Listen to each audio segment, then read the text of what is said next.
रहमान या रहमान साइदनी या रहमान। मौलाना अशरफ अली थानवी रहमतुल्लाह अलैह का एक ईमान अफरोज वाक़या। हकीमुल उम्मत हज़रत मौलाना अशरफ अली थानवी रहमतुल्लाह अलैह एक मरतबा सहारनपुर से कानपुर जा रहे थे। जब रेल में सवार होने के लिए स्टेशन पहुँचे तो महसूस किया कि इनके साथ सामान उस मुकर्ररा हद से ज़्यादा है जो एक मुसाफिर को बुक कराए बगैर अपने साथ ले जाने की इजाज़त होती है। चुनांचा वो उस कड़की पर पहुँचे जहाँ सामान का वज़न करके ज़ायद सामान का किराया वसूल किया जाता है ताकि सामान बुक करा सके।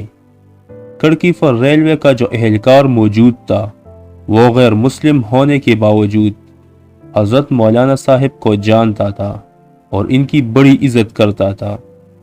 जब हज़रत मौलाना साहिब ने सामान बुक करने की फरमाइश की तो उसने कहा कि मौलाना साहिब रहने भी दीजिए, आपसे सामान का क्या किराया वसूल किया जाए। आपको सामान बुक कराने की ज़रूरत नहीं, मैं अभी गार्ड से कह देता हूँ, वो आपको ज़ायद सामान की वजह से कुछ नहीं कहेगा। मौलाना साहिब ने फरमाया, ये गार्ड मेरे साथ कहाँ तक जाएगा?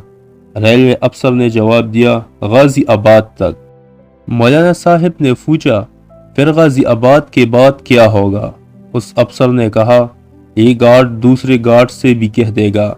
मौलाना साहिब ने पूछा, वो दूसरा गार्ड कहाँ तक जाएगा? अफसर ने कहा, वो कानपुर तक आपके साथ जाएगा। मौलाना साहिब ने पूछा, फिर कानपुर के बाद क्या होगा? अफसर ने कहा, कानपुर के बाद क्या होना है, वहाँ तो आपका सफ़र ही ख़त्म हो जाएगा।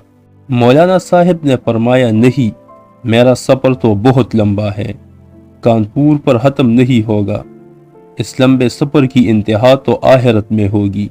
ये बताइए कि जब अल्लाह ताला मुझसे पूछेगा कि अपना सामान तुम कराए बगैर क्यों और किस तरह ले गए, तो ये गार्ड साहिबान मेरी क्या मदद कर सकेंगे?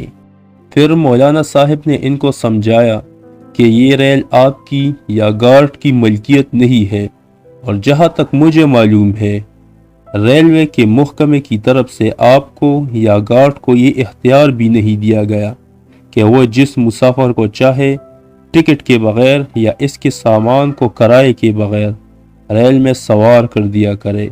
लिहाजा अगर मैं आपकी रियायत से फ़ायदा उठाकर बगैर किराए के सामान ले भी जाऊँ तो ये मेरे दीन के लिहाज से चोरी में दाखिल होगा और मुझे अल्लाह ताला के सामने अपने इस गुनाह का जवाब देना पड़ेगा और आपकी ये रियायत मुझे बहुत महंगी पड़ेगी। लिहाजा बराए करम मुझसे पूरा किराया वसूल कर लीजिए। रेलवे का वो एहलकार हज़रत मौलाना साहिब को देखता रह गया, लेकिन फिर उसने तस्लीम किया कि बात मौलाना साहिब ही की दुरुस्त है।